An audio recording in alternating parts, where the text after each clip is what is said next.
There are 19 different events of healing. Many of them are recorded in multiple Gospels. That's not just talking about individual verses of healing. These are where the story of actually somebody was healed. Now, what's interesting is we find many times these are specific types of sicknesses, so the way the Lord ministered to them was a little different. You know what we are doing? We're finding that basically most all sicknesses are covered in some way here in these events of healing. Today we're going to talk about one that we would call fevers. This one is in Luke's Gospel, chapter 4, verse 38. And it says, he arose out of the synagogue and entered into the house of Simon Peter, and Simon's wife's mother was taken with a great fever. Notice it says great fever. See, Luke is writing here, and Luke is a physician. So he distinguished it between a fever and or a great fever. And it says that Jesus stood over her and rebuked the fever. Now, isn't that interesting? He rebuked the fever. Now, we find all kinds of fevers in the Bible and in medical science.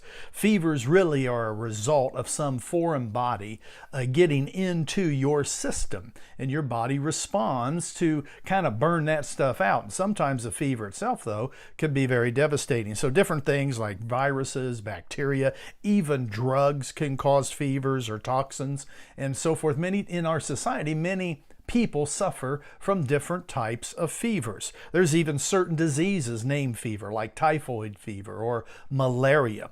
But Jesus's ministry to fever was a little different than his ministry to other types of sickness and disease. It says here that he stood over her and he rebuked the fever.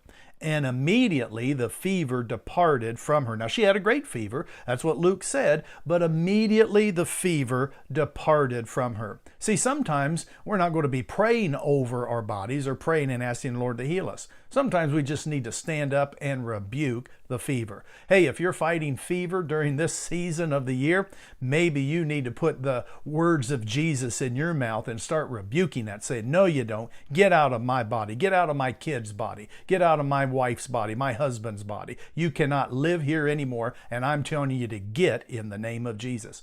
You might be surprised what happens to those fevers.